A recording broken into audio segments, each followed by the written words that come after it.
This is the dumbest tax you can pay in 2024. In fact, it's so dumb, we got to bust out the PVC pipe of knowledge, all right? All right, so Wellington, I'm going to do another video on this later, but the Vanguard capital gain expectations for capital gain distributions. And you're going to see Wellington right here. About 8.29% of Wellington will be distributed as a capital gain. It'll be distributed on 12/31, all right? So if you own Wellington on the date of record, right, or is it ex-dividend? I can't remember. But if you own Wellington essentially the week before, the last week of this year, you're going to get 8.29% as a long-term, most likely long-term capital gain.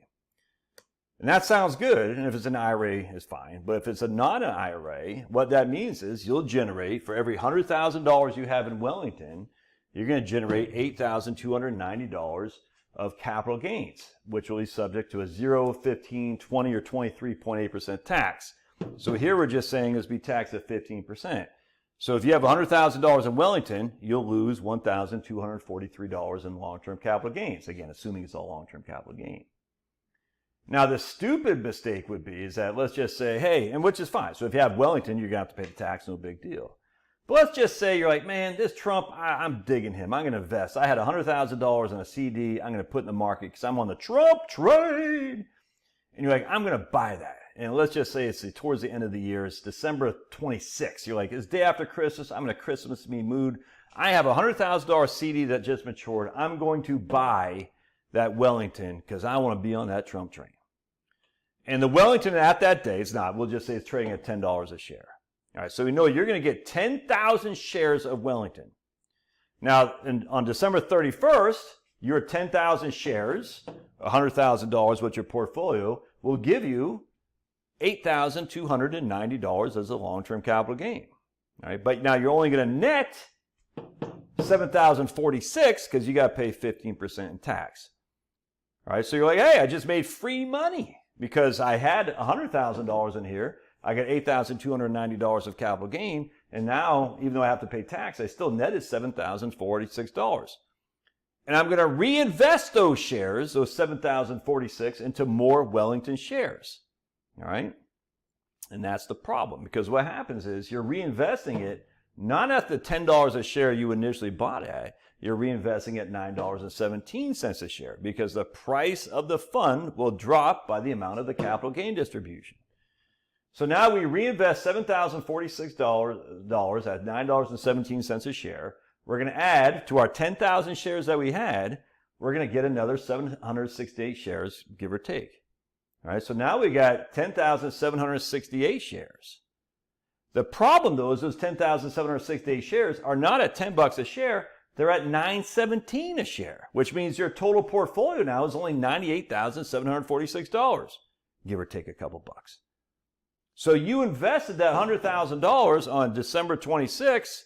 The next week, it paid $8,290 as a capital gain. Now your portfolio is worth 1.1% less because you lost this money in taxes. That's called buying the dividend. It's a stupid tax. Don't do this. Unfortunately, a lot of people think they're going to get this money for free. They think the price stays the same. It doesn't stay the same.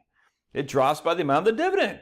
Everybody knows this. I had a guy the other day, a couple months ago, really weird guy. He emailed me. He goes, "Hey, I thought I'd get when they started lowering the interest rates. I thought my portfolio would jump up by 15%." I said, "What? You thought your bonds would jump up 15% overnight because they lowered the interest rates?" "Yeah, that's what I was told." I said, "So why would you think that?" Everyone would. I was stunned, and I said, it's kind of snarky to him. I said, "Why would you think that? Where's there, what?" And he wrote back, he called me a prick.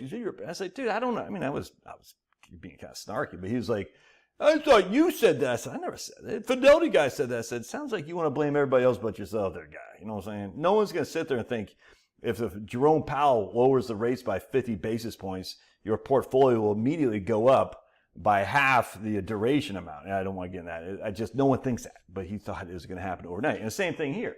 Some people think they're going to make an extra $8,290 just by hanging tight. I said, no, it doesn't work like that. The price drops by that amount. So the price would go from $10 a share to $9.17. So now let's just say we waited until after the dividend was paid and we took our $100,000. We bought $100,000 worth at $9.17 a share. Now we'll have 10,905 shares at $9.17, which means our portfolio is worth $100,000. So your portfolio is $100,000 because, and I'm such a dumb guy, my portfolio is only worth $98,746. That's called buying the dividend. You lost that money right there, tax. Don't do it. It's a stupid tax. And everyone, I don't know why, people think they're going to buy the dividend is going to make them more money. I said it drops by the amount of the dividend. The price drops by the amount of the dividend. There's no way we don't know exactly what the price will be. It could be, that's what it'll drop by, but it could go up. We don't know. But in terms of, there is still some market volatility and all that. But I guarantee you, you're not going to walk away with an extra $8,290 that night. It's just not going to happen. That's not how it works. They're distributing a portion of the net asset value. 8.29 is being distributed as a dividend, which you can reinvest into more shares. You can sell and buy some friggin' crack cocaine. Some guy said, how's that crack? Because I'm a pretty hyper guy. I said, dude, I'm just a hyper guy, dude. I'm just an excitable boy like Warren Zevon. So if you're familiar with Warren Zevon, give me a thumbs up in the show notes. Now, I hope this makes sense.